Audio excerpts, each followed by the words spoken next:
larunbata. Ta aste osoa hitzaldi eta tailer artean eman ondoren, prest gaude hemendik atera eta lurralde berria gureganatzeko. Bagoaz guztiok Gasteizera.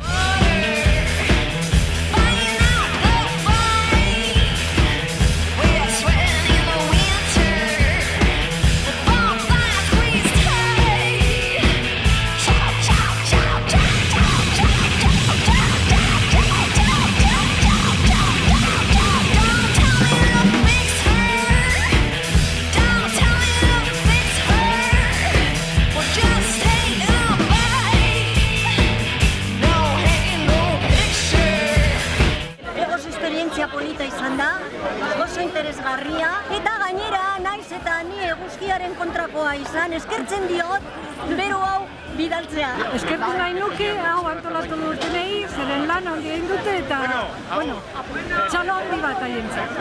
And to be able to realise this is an international movement is going to give me lots of kind of strength and power to go back to England and continue fighting fracking there and anywhere where we go. We need like a global shift in thinking to actually make a good movement, and it's really invigorating to have spent a week with such great people and build a really strong thing together. It's really nice. Thanks. Eskerrik asko. Bueno, estamos acalorados, contentos. Yo creo que esta marcha y este círculo que hicimos ahí al llegar a la Virgen Blanca nos ha dado un push de energía bueno que necesitábamos, yo creo, de grupo. Con cariño yo creo que podemos sacar un montón de cosas buenas de todos los sitios.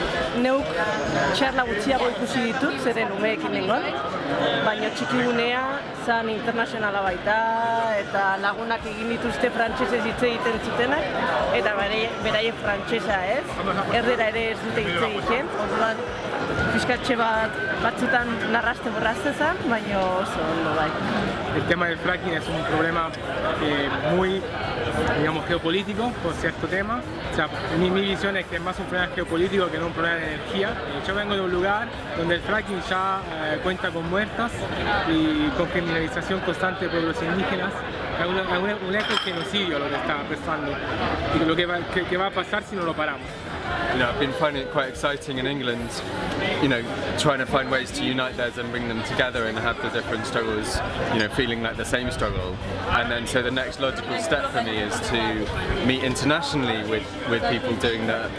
It was also exciting for me to come to the square and then someone was telling me about the story of the human walls and how that was there just a month or so ago in that same square. So it's good for me to get these local stories of struggle.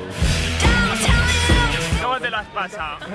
Yo, sino más a gusto que en brazos. Oso ondo pasatu dut Frakina kanpadan, ere gaur egun gara 10 kilometro eta 2 Gasteizera etortzeko Frakina kanpadako denak Frakina desagertzeko eta. Este es el rap de la acampada. Todos llegaron con la espalda mojada.